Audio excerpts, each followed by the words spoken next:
todos, bienvenidos a otra edición de Veronique. Hoy vamos a estar hablando si el trabajo y la marihuana mezclan. Y con nosotros se encuentra el licenciado Reinaldo Quintana y también el licenciado Goodwin Aldarondo de Legal Marihuana. Gracias por estar con nosotros. Saludos.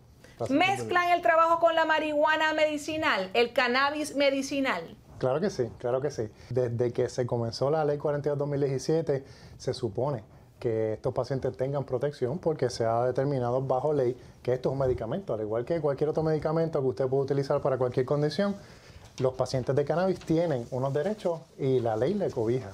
Sin embargo, esa misma ley se ha ido modificando y cambiando, ¿verdad, licenciado Quintana? Bueno, esa ley 42 al principio se podría argumentar que no tenía específicamente una protección laboral. Ese debate se ha venido teniendo en los diferentes estados de la nación. Hay estados con protección, hay estados sin protección. En Puerto Rico eso terminó específicamente en una enmienda a la ley que menciona el licenciado Aldarondo, que fue la ley 15 del año 2021, que específicamente trajo unas protecciones antidiscrimen a los pacientes de cannabis registrados y autorizados. Esas palabras son bien importantes, de cannabis medicinal. Y obviamente trajo una serie de excepciones que ya esas personas no tendrían protección en algunos casos, pero en efecto, ¿verdad?, ese paciente registrado y autorizado tiene una protección laboral, y todas las leyes antidiscrimen de Puerto Rico o que mencionen la palabra discrimen se tienen que entender expresamente enmendadas para incluir ahora la categoría protegida de paciente registrado y autorizado de cannabis medicinal.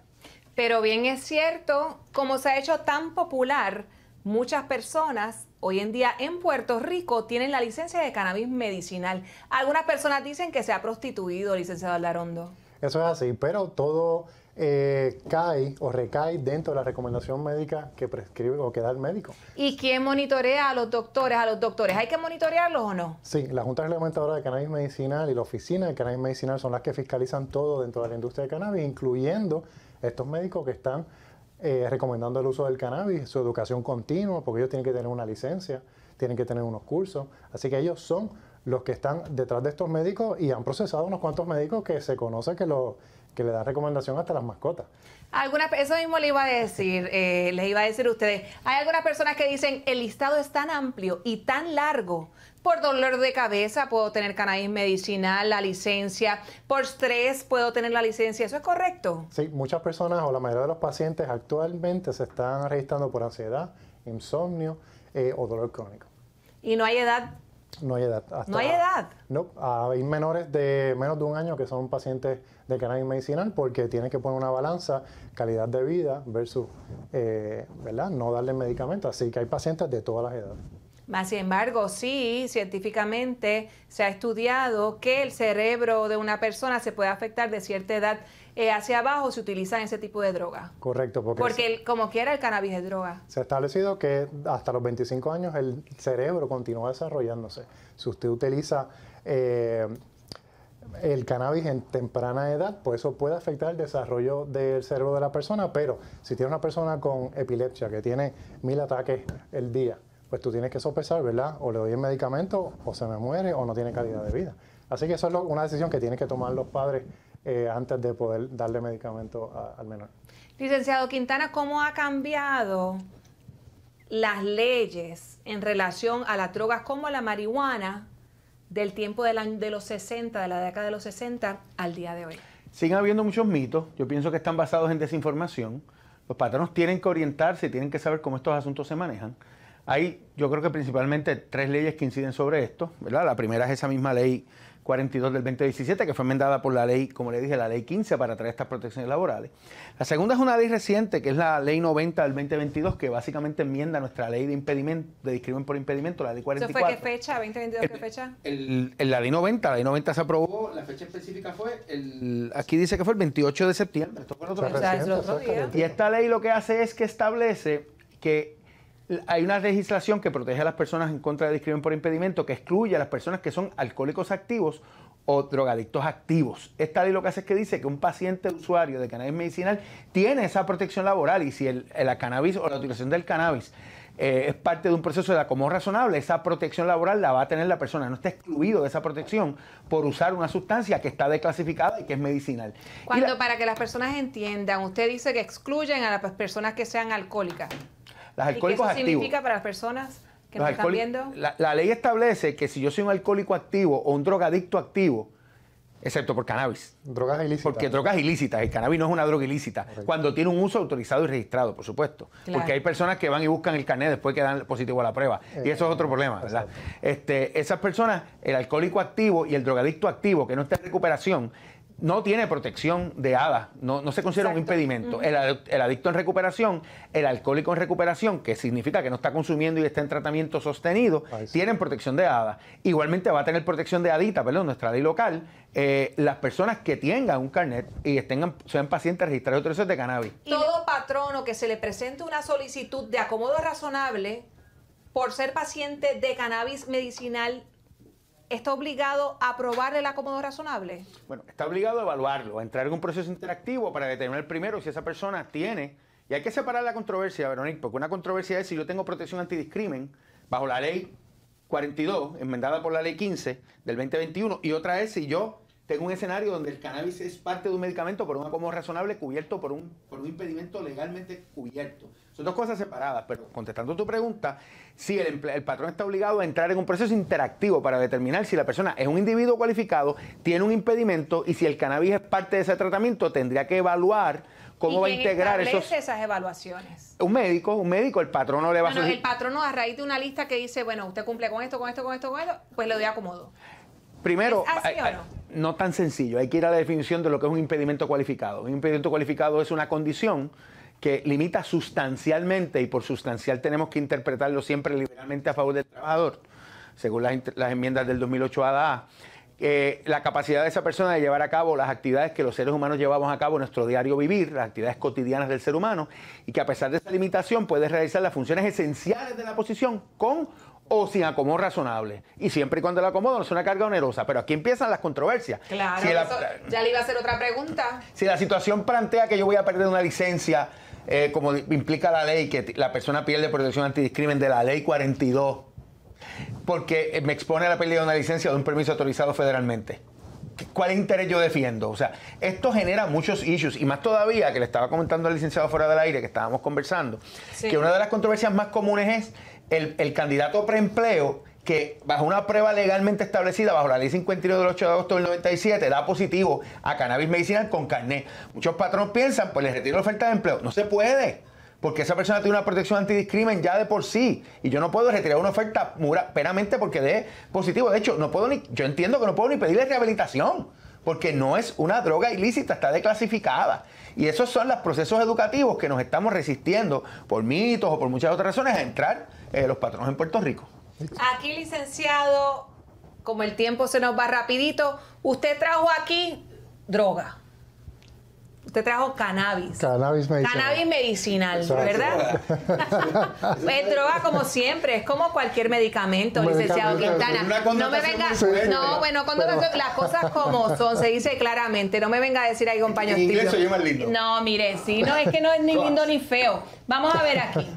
Señálenos, ¿qué es eso? Esto es la flor de cannabis medicinal, ahí como 1 gramo, 1 gramo y medio. La flor de cannabis medicinal, 1 gramo y medio está aquí. No sé si lo ven, ¿verdad? ¿Y esto? Esto es un vaporizador de cannabis que tiene aceite. Y esto es comestible. Esto es lo que llaman los famosos gomis. Eso es de piña, de limón, eso es de limón. De limón, sí. Ajá. ¿Y aquello qué es? Aquí es donde guardan la flor al momento de envasarla para dispensarla. ¿Esta es la cantidad máxima que un empleado puede llevar al trabajo? ¿O que puede consumir diaria o depende? El reglamento establece que un paciente puede adquirir y poseer hasta un suplido máximo de 30 días. Y usted puede conseguir 1 onza diaria. Consumir 1 onza diaria. Conseguir o adquirir. Así que máximo. yo dudo que tú vayas al trabajo con 30 onzas o que tú estés en tu carro con 30 onzas, pues supone que tú compras 30 onzas, vas para tu casa. Tú puedes andar con algo de qué es lo que tú vayas a consumir. El problema está que usted solamente puede consumir en la privacidad de su hogar o en un lugar privado con el consentimiento del dueño. En este caso, el paciente tendría que pedirle autorización al patrono para que le permita consumir. Si no, tiene que irse a su casa y virar. Y eso es un problema, Verónica. O sea que bajo el acomodo no está aprobado automáticamente que la persona consuma en cerca o en el área del trabajo. ¿Por dónde se va a ir? Al pasillo, al parking. Se supone que podría haber un acomodo. Mira, yo necesito cada 2 horas, cada 3 horas medicarme. Y medicarme puede ser tan sencillo como meterme un gomi o vaporizar. Claro, la flor es distinto, pero Hay muchos métodos de consumo, hay parchos, hay cremas, hay gotas sublinguales, hay spray, que no implican, quizás el miedo del patrón es, va a ponerse a fumar y la peste aquí, pero no, realmente es igual que, mira, tomarse una Tylenol, una Percocet para dolor de espalda, una Cataflán, pero igual un gummy de cannabis. ¿Qué usted iba a decir, Quintana? Que hay un problema también porque la propia ley 42, con las enmiendas que trajo la ley 15, establece que el paciente pierde protección si ingiere o posee cannabis medicinal en su lugar de trabajo durante horas laborables sin autorización por escrito del patrono. O sea, pierde protección. Pierde la protección antidiscrimen. O sea, no estaría cubierto por la protección antidiscrimen si hace eso. El problema que también hay es que eso es un diálogo separado. El diálogo sobre un acomodo razonable por una condición que genera un impedimento es un diálogo separado. Si como parte del proceso interactivo el médico receta un consumo durante la jornada, hay que entrar en un proceso si genuinamente ese consumo no permite que la persona haga las funciones y entrar en un diálogo serio, no es mitificarlo o demonizarlo automáticamente. ¿Ustedes creen que en un futuro que eventualmente se va a establecer que en cada negocio exista, como exista para las mujeres lactantes, un área de que las personas pueden ingerir lo que necesitan para como tratamiento de cannabis medicinal? Yo pienso que nos falta mucho para eso. Sí, estamos bien cerquita. Y obviamente hay muchos miedos y muchos mitos, pero esto es igual o sería igual que cualquier otro, como parte de un proceso de acomodo razonable por un impedimento cualificado, sería como el consumo de cualquier otro medicamento. Mira, tengo que llegar un poco más tarde al trabajo porque el efecto del que me hace el cannabis cuando me acuesto me hace conseguir un sueño profundo y me puedo levantar a esta hora, modifícame el horario. Mira, yo necesito salir al mediodía para consumir una gota sublingual porque eso me atiende el dolor de espalda o me calma la ansiedad.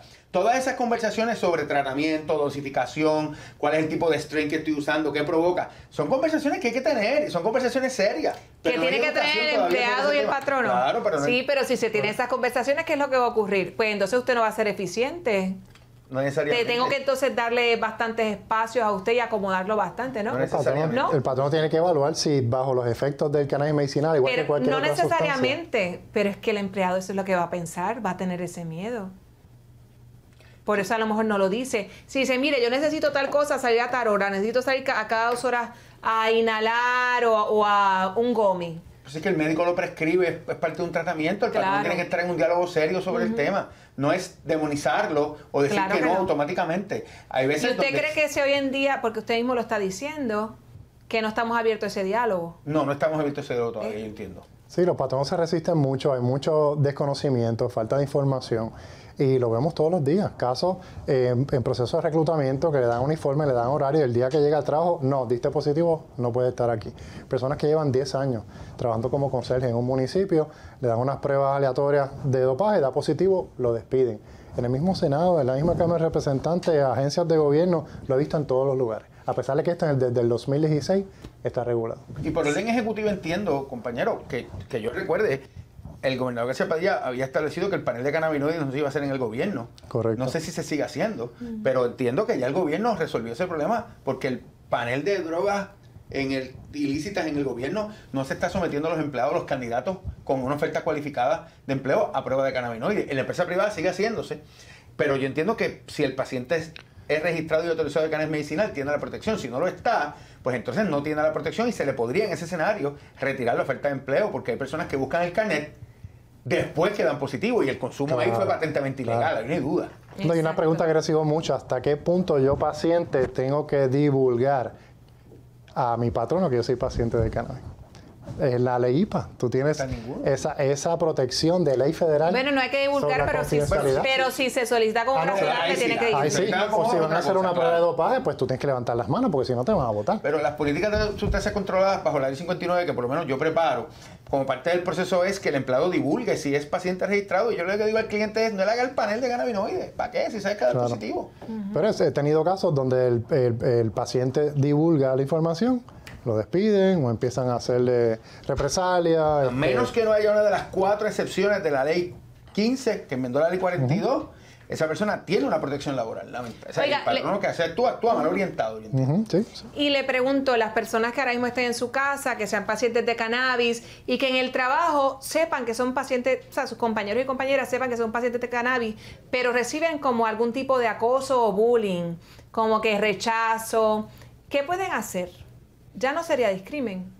Bueno, el discrimen es con respecto al patrono, pero Correcto. el patrono no debe permitir, ningún patrono debe permitir ningún ambiente de trabajo donde por una categoría protegida, y esto es una categoría protegida de discrimen, la persona es objeto de alguna represalia o de algún acto de hostigamiento en general, de molestia, de incomodidad, de trato diferente. Así que los patronos deben, notificados de eso por un empleado, deben intervenir y actuar en ese sentido. Y algo que yo pienso que hay que hacer es que hay que sacar de la mente de las personas que el cannabis es un mundo aparte. Vamos a verlo como un medicamento igual que cualquier otro. Si el doctor te receta una pastilla para el dolor de espalda, mírala igual como el cannabis. O sea, que es una droga que tiene un valor medicinal y que está recomendada por un médico. Y ahora virando la tortilla, que no sea discrimen contra el empleado, sino que sea un empleado que de alguna forma u otra, al empezar como paciente de cannabis medicinal, no rinda la misma eficiencia que estaba rindiendo antes de ser paciente de cannabis medicinal. ¿Qué hace el patrono? Porque eso es una carga, eso es un problema. Es que yo tengo un impedimento, cualquier impedimento, cualquier acomodo me tiene que permitir realizar las funciones esenciales de la posición. Si yo no estoy dando el grado, sea paciente de cannabis, no lo sea, por la razón que sea, yo voy a atender ese asunto disciplinariamente. Claro, puede haber escenarios donde el acomodo comporte eximir de alguna labor marginal. Puede ser donde el acomodo comporte, por ejemplo, un cambio de horario, pero los asuntos de pobre desempeño, pobre ejecución, bajo cualquiera o cualquier dinámica, se atienden disciplinariamente. Que el patrono no debe tener miedo a eso. No, ninguno. Sí, porque las leyes laborales ya cubren esas áreas. Lo que pasa es que ahora hay un medicamento nuevo que hay que incluirlo dentro de esas leyes laborales.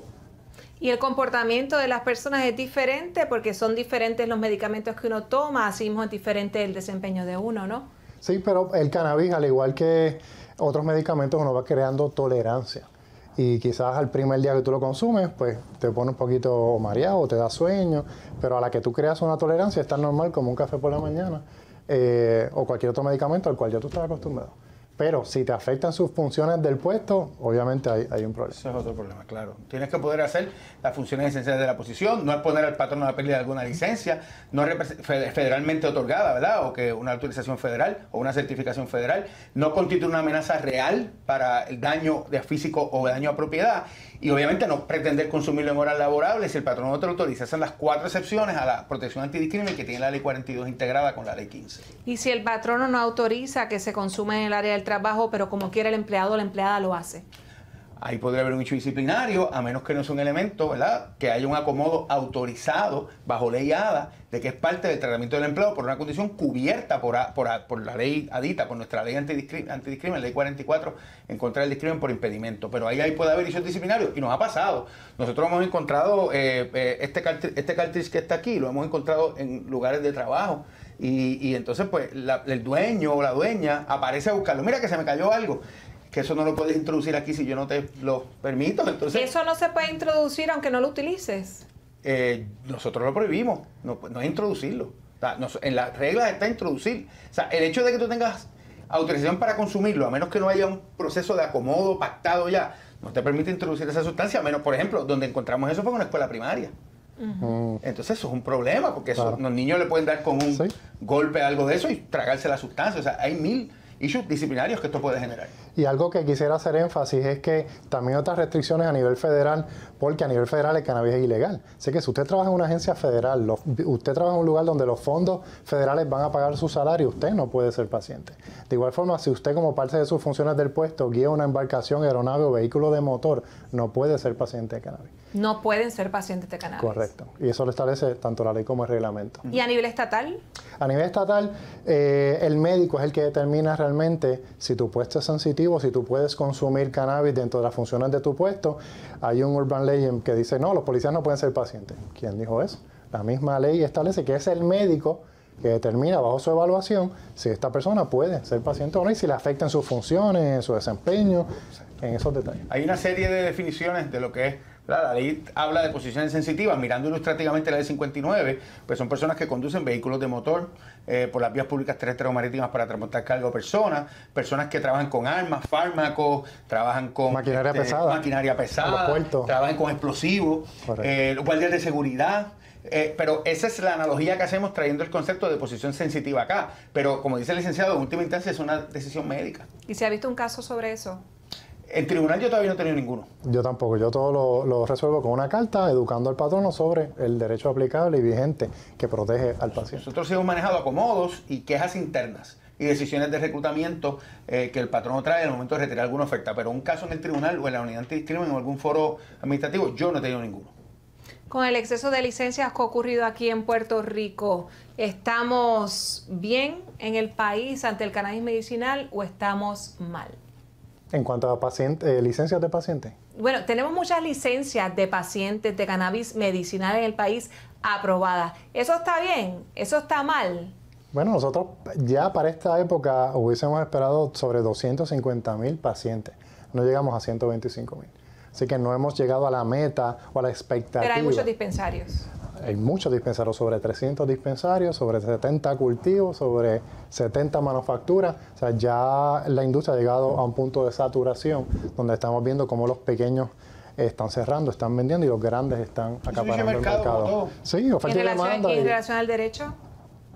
Bueno, lo que pasa es que ha habido, yo escuché que iba a haber intentos de ponerle un cap a los dispensarios. Ya cerraron la ventana y se estima que lo van a hacer para la manufactura y los cultivos también.